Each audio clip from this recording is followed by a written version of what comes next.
Hi, everybody. I'm so happy to be here. We want to talk to you tonight about establishing a goal, evolving that goal as you evolve, curating your life, creating stakes for yourself to hold yourself accountable, and the moments that define us as workers, as creatives, as athletes, as parents, as friends, or just as human beings. Quick show of hands, how many of you actually write down New Year's resolutions? Not bad, pretty good. I'm actually one of those weird guys who write down my goals every single month, and I've been doing it for almost 35 years. And if you go way back when and look at what goals I was writing down as a teenager, it's laughable, silly stuff. I was never probably going to marry Farrah Fawcett or Cheryl Ladd. They were both Charlie's Angels for those younger people in the crowd. And I'm pretty sure that I was aware enough that I didn't possess the God-given talent to be a pitcher for the Chicago Cubs. But one thing I did write down in the 1980s actually came true. And I still have this piece of paper. I wrote down, work 2 jobs, save everything you make off one, live off the other, take that money, and within 5 years open a restaurant. By the time I was in college, I was still thinking about this goal, but I was acutely aware as a college freshman that a stupid kid with no money, no experience in restaurants, was a massive long shot to actually make these specific goals come true. Well, luckily for me, my 2 housemates at University of Illinois were the kind of guys whose far-fetched goals and passion for achieving those goals was more than a little bit contagious. Upon meeting one of those guys, Mike Hopkins, he very confidently told me that he was going to be an astronaut and he was going to travel in space someday. So everyone understands the odds here. There are 565 humans in the history of mankind who have ever done that, and in 1989 the number was more like 400. Dave Eggers, my other roommate, was already following the footsteps of Ebert and Hefner as the editor of the Daily Illini, and he had his sights set on writing fame just as big as the 2 of them. Standing in the vast shadow of these 2 guys working towards their dreams while I was studying political science for some unknown reason was an incredibly lonely place to stand. And honestly, it made me feel like a bit of a fraud. And for some fun context, Mike Hopkins went on to have 2 missions in space and has had spacewalks totaling almost 13 hours. And Dave Eggers has been the editor of Esquire magazine, a finalist for the Pulitzer, written 2 Tom Hanks movies, and is one of the most respected writers in the world. So in contrast to their college dreams, mine seemed entirely attainable. Many people had opened up a restaurant. My plan seemed entirely logical to me. Everyone around me, though, told me that dropping out and pursuing this was, in their words, ridiculous. And my father told me, and I quote, to get my fucking head out of the clouds. But what I figured out when it comes to goals is that being self-aware is entirely overrated, and that having your head in the fucking clouds is a bit of a compliment. Many of us don't want to make goals that are seemingly unattainable, so we negotiate our goals to be wrapped in a package that'll be easy to open. And this, my friends, is why most people cannot dream it forward. I was incredibly naive at 19, but I was smart enough to already operate under the idea that you can fail at what you don't want, so you might as well take a chance on what you love. So I had $500. I had a Suzuki Samurai that probably was running well enough to get me to Florida. Suzuki Samurai, by the way, was a tin can with wheels. And I certainly had intention, so now I just had to get a job in a restaurant and see if my talent matched my passion. I go to Florida. First problem, no one would hire me. Secondly, someone who was keeping a bobcat as a pet, that bobcat ran out of their house, ran into my house, and attacked me. True story. I ended up working at a terrible amusement park, moved in with a criminal, ended up getting in a fight with him, and ended up homeless sleeping on the beach. Things did not start out well. A few weeks of double shifts later, a new apartment, and 1 fake resume later, I talked and lied my way into the job working as a captain at the most fine dining restaurant in North Florida. I knew little about food, less about wine, absolutely 0 technical service skill, but if you've ever heard of fake it till you make it, man, I was faking it just well enough to keep my job. I started out as the worst captain on the floor, but within 9 months, I was high sales and had more call tables than anyone, and the owner had officially taken me under her wing, and Alice Masker had become my first mentor. I had a dream, and then a 75-mile trip down the coast gave that dream a location, a little town called Seaside, Florida. It was a magical place in 1992, and the night I discovered it, locals were sitting on the town square, watching Breakfast at Tiffany's, drinking Chardonnay, and this kicked my gear, everything into high gear. I had started college 3 years previous, but for me, this was the start of my education, and I crafted my new goals for 1991, and they read, save enough money to open a 6-table restaurant in Seaside, Florida, 24 months or bust. And in 1993, Lazy Days Cafe opened. And the first day I was open for service, I reached out and put a piece of bread in the oven, and the oven blew up in my face and caught my hair on fire. It was stuck together with bubble gum, all of 24 seats, but she was mine, and that was enough. Will, determination, and a very specific goal was ultimately more powerful than my own limitations, my own stupidity, and a lack of money or contacts. I was able to execute, which at the end of the day is my superpower. I'm a doer, but I attribute my ability to get the job done to finding what I loved early, which made me lucky.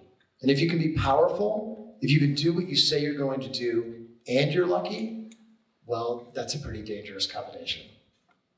My friend Mar here was not as lucky. She had to kiss a few frogs first, right, Mar? That's right, Kevin. That's entirely true, and that kissing of those career frogs ended up being extremely necessary for me. Because you see, in order to be all in on something, you have to know what matters most to you. And so one route towards identifying and attaining your goals is what Daryl had said, is understanding your why behind the goal, but also understanding where that why came from. And then understanding what your system of accountability will be. But unlike Kevin, my dreams were cloudy, and like a lot of people, my goals were very unclear. And so as I look back, I can see that everything I had done was just under a mystery of trying to find personal fulfillment that I thought was just by being the best at wherever I found myself and continuing to educate myself. But unfortunately, I just didn't have any sort of clear desire of what I wanted to be the best at. Now, goal setting has always been a big part of my life, and just like Kevin, I set New Year's goals instead of resolutions. It was actually something that my family had. It was New Year's goals. So growing up, my father always encouraged my sister and I to make those New Year's goals. And so I remember it. It was right after Christmas, before New Year's, he would sit my sister and I down somewhere by the fireplace on a Sunday afternoon, which was the only time that my dad would take a break from work.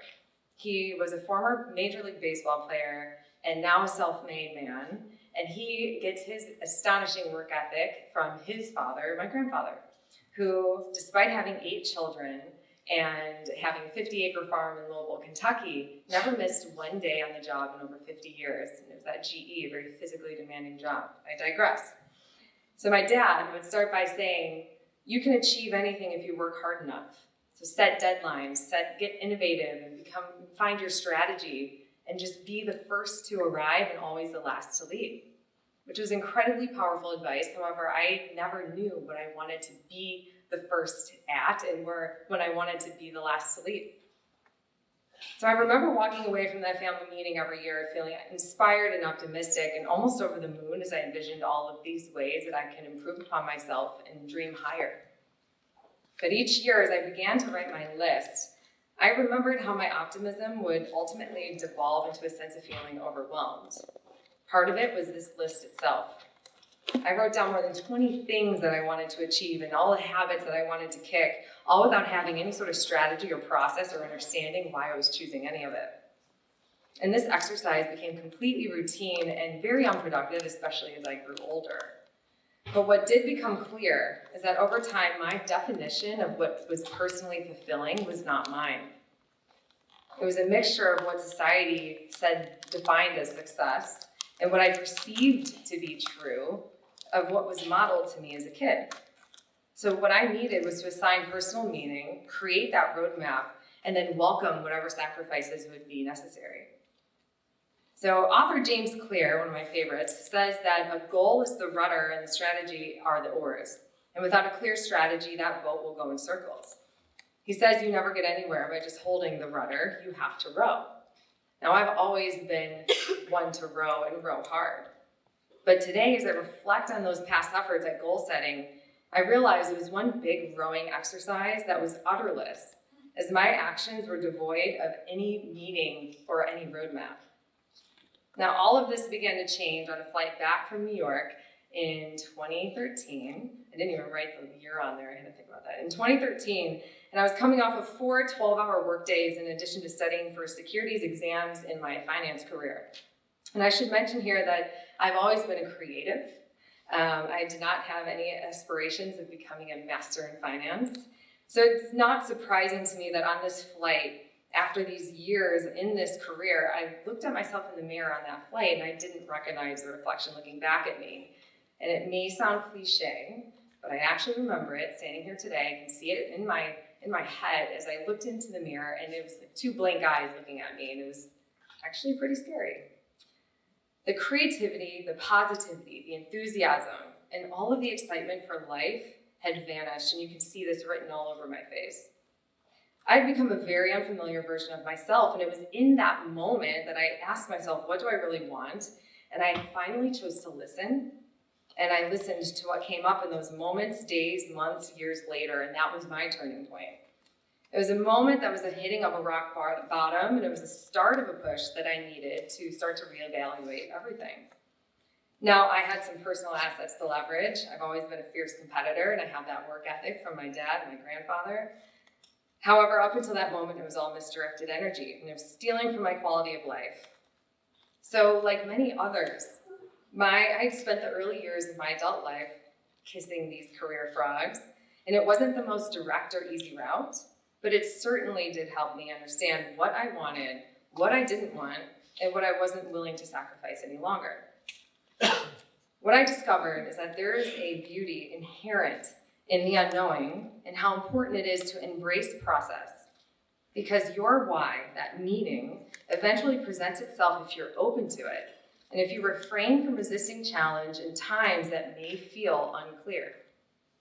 So once you find that why, that meaning, it's about creating that masterpiece, that chiseling, the fine-tuning, and continuing to evolve the original idea so it develops as you grow.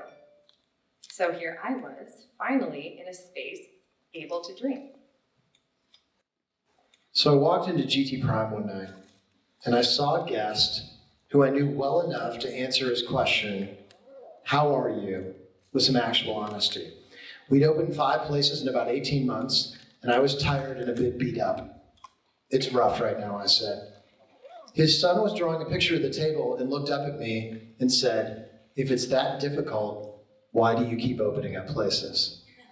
It was a good question and pretty insightful for a 10-year-old. I said, "See that picture that you're drawing? What if that was the only picture you were allowed to draw for the rest of your life? Wouldn't that be boring?" He agreed. I said, "I love drawing new pictures. That's why I keep opening up places. That first picture was not enough. I love creating so much that it was worth the trouble that came with it. For me, the juice was always worth the squeeze." The first dream was a platform. And the fact is, dreams constantly evolve. Initially in 1991, I didn't dream past Lazy Days Cafe. In our minds, we often paint an idealized picture of what we think our goal is going to look like. And ultimately, upon achieving that goal, the end result can sometimes be disappointing.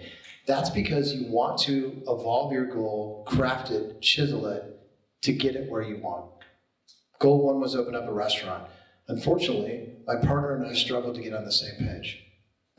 By the way, first lesson in opening up a restaurant, do not open it up with your girlfriend. Our dining room was a porch and weather dependent. Doing breakfast, lunch, and dinner just to survive was brutal on my mind, my body, and my soul. It was at this point I started developing a process to build and shape these goals, which always started with a complete blank canvas. I decided to write down the 3 things that I liked the best. Can I incorporate all of these favorite things in one place? I wrote down wine, I wrote down sushi, and I wrote down rock and roll. Mind you, it was 1995 in the Florida Panhandle, wine, sushi, and rock and roll didn't exactly sound like a winning concept, but guess what? It was. I sold Lazy Days Cafe. I turned 6 a.m. to 11 p.m. into 5 p.m. to 2 a.m. and voila, Indigo Wine Bar. Lazy Days, it was enough to have my own restaurant until it wasn't. It was enough with Indigo to build the exact concept I wanted and the way I wanted until it wasn't. At a certain point, I wanted all of it. I wanted a city that I loved, that I could raise a family in. I wanted a great partner who complimented me. I wanted a clientele that was so sophisticated and recognized the little things that we did. And I wanted a company that was respected enough to attract the best people I could learn from and brainstorm with. That city was Chicago, that partner was Rob Katz, that company was Boka Group, and the clientele, well, it's all of you. I was curating my life. I did a curating exercise in my life at the beginning of January, actually. What to keep, what to throw away, find out the things you don't give a fuck about, and don't give them your fucks. I looked at my emails and what I was being CC'd on for no good reason, and a couple of meetings later, boom, a smaller inbox. Tasks that I could give away to somebody who is actually craving more responsibility, I gave happily. I cleaned out my closet, literally. Clothes that I didn't wear but hung in my closet I donated. People in my life that caused me more pain than joy, I decided to stop giving them my time or my fucks. When you have big goals and you're ambitious, it can create a lot of noise in your life. I have 2,800 employees, 21 restaurants, a wife, and 3 kids, and that can be noisy. So within all my goal setting, I needed to create an environment for myself that allows for creativity, organization, and a clear head so I could continue to modify my goals and perfect the recipe. I saw a speaker when I was 18 years old, and his message was, try the impossible and dare to fail. I think most people are fearful of difficult goals because they consider themselves ordinary. Ordinary is one of those words that people often hate to be described as. Years ago, Bob Richards, former Olympic athlete turned motivational speaker, used to tell people, God must have loved ordinary people because he created so many of them. One of the people listening to those speeches was a young Jim Valvano, future legendary coach, a 16-year-old at the time, who considered himself ordinary. God must have loved ordinary people because he created so many of them. The next line changed his life. Richards continued, every day, ordinary people do extraordinary things. Ordinary people do extraordinary things. It changed the way he thought about the word and allowed him to believe he could transform his own ordinary conception of himself, and it changed his life. Everyone has the ability to change their own ordinary to extraordinary by identifying what their own superpower is and turning on that light. Such a good speaker. So that light, for me, was becoming apparent. I was reading in a self-help book that you can find great insight if you look back at what you actually enjoyed as a child. So growing up, my favorite days were spent on stage, performing, physically moving in any way, contributing to others through service work, and just generally observing human nature from a lens of great curiosity from a very young age. These were the things that I was inherently good at. And so the book translated these activities into the following themes: performance, physical activity, service, and introspection.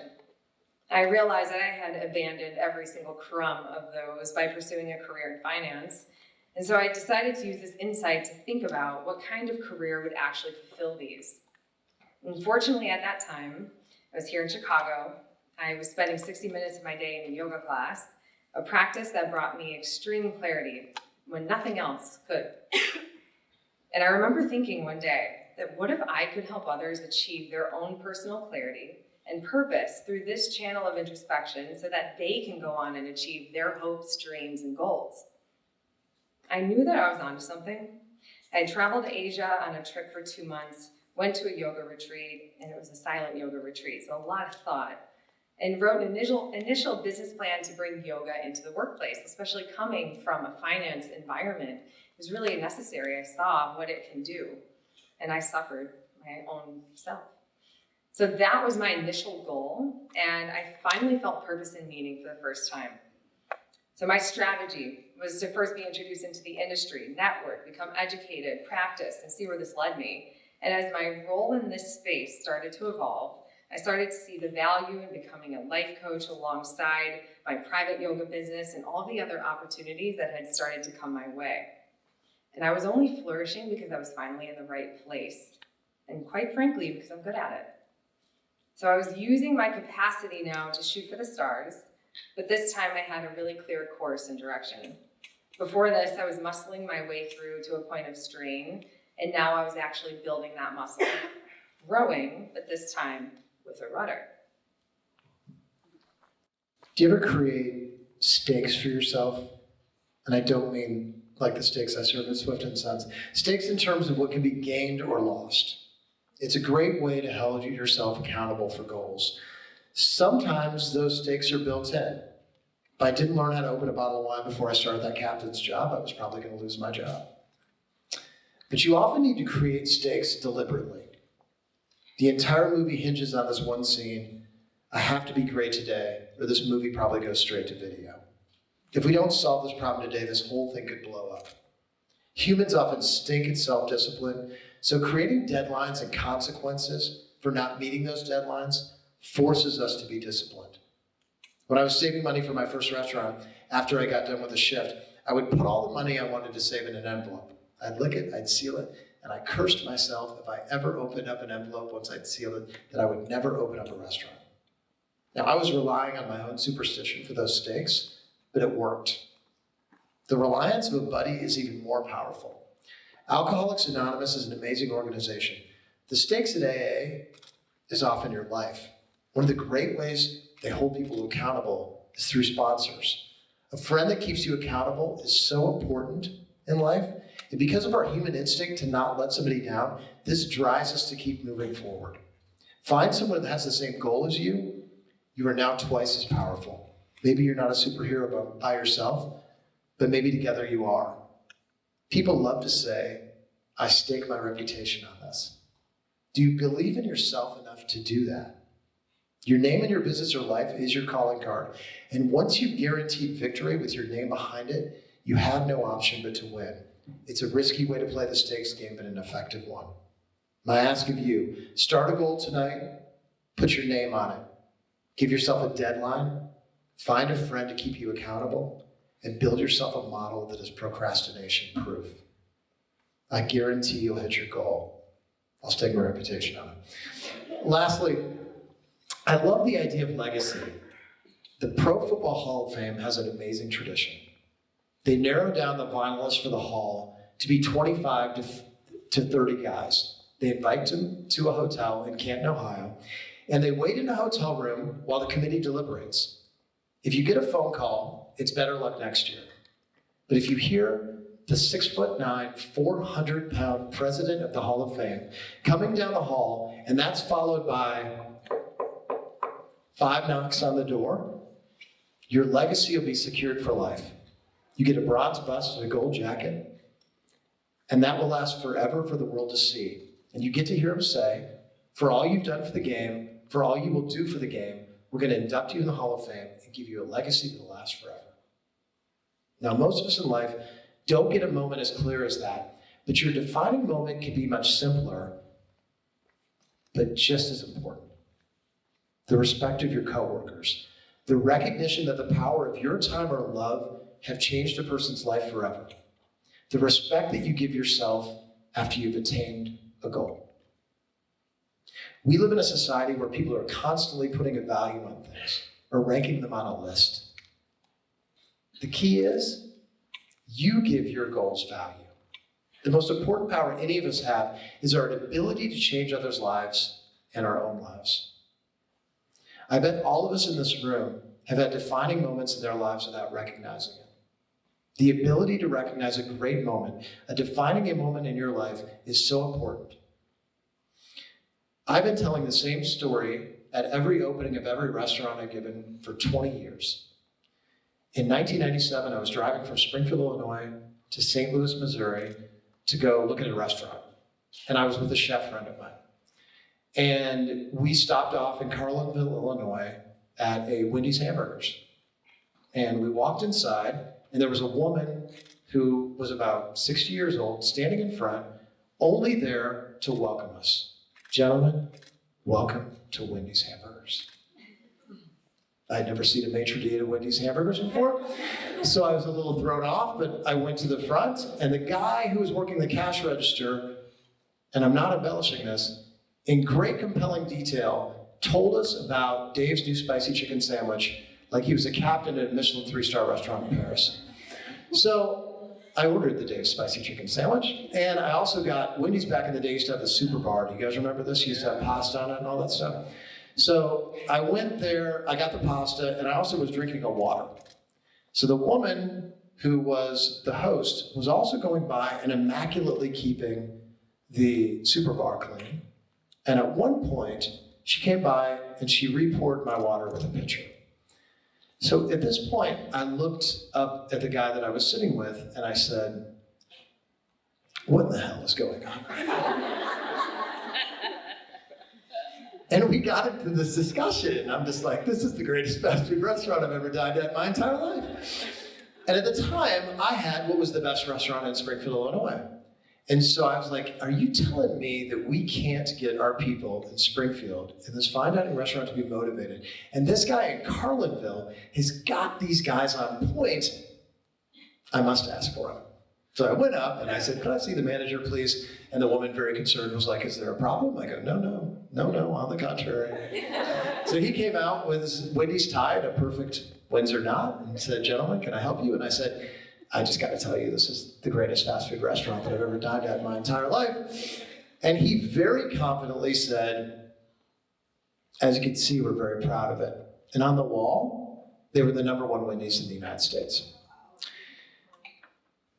The man took a job that had been done hundreds of times before, and he decided that his cover version of the song was going to be better than everybody else's. A big goal, right?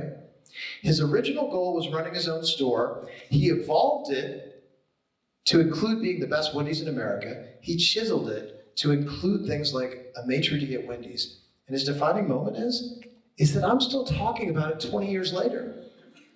He is the poster child of a fully realized dream. Set goals for yourself, difficult ones. Evolve those goals and chisel them to perfection. Curate your life and create an environment for yourself to thrive. And when you reach these goals, recognize the fact that this could be the defining moment in your life. A moment that makes you feel good about yourself, about the world, and about your life. I have to say, defining moment for me is this moment. As I stand here on the cusp of opening up a 24,000 square foot private luxury members club right here in Chicago, rooted in holistic well-being alongside 3 incredible partners, one being Kevin Boehm, who each hold me accountable. Our goal for BIÂN, that's how you pronounce it, BIÂN, is to create the greatest wellness private club that has existed in the world. So I see now that I have finally started to curate my own life, and I have a deep appreciation for the journey that has led me here, every step of the way. My process of staying razor focused on what matters to me is what led me here. My passion for educating myself on my craft once I found it is what led me here. My work ethic and continuing to evolve my dreams and believe in them is what led me here. And my recognition of the sacrifices and accepting of what it will take and what it has took to get me here is what led me here. So my message to you is whether or not you have a clear goal in mind as it relates to your career, your health, anything that's going on in your life, I feel it's critical to have a firm understanding as to why you're doing something and always making sure that it's yours. BIÂN is an incredibly ambitious endeavor, and I'm so proud that we turned a dream scenario into something real. We opened in late summer, and I truly believe it will change the way people think about living well and having an entire ecosystem as support. I love big ideas. This is a 24,000 square foot idea, one that has been met with amazing support, but there are always naysayers. One of my favorite movie lines ever happens at the end of Say Anything. Ione Skye turns to John Cusack on the plane, and she says, you know, nobody thinks this is going to work. And John Cusack says, you just described every great success story. there are hundreds, maybe thousands of embryonic ideas that right now only exist in all of your minds. And they will only have life if you breathe life into them. Think enough about yourself and your own superpowers to give those ideas a chance. We appreciate your time and attention tonight. Thank you, everybody.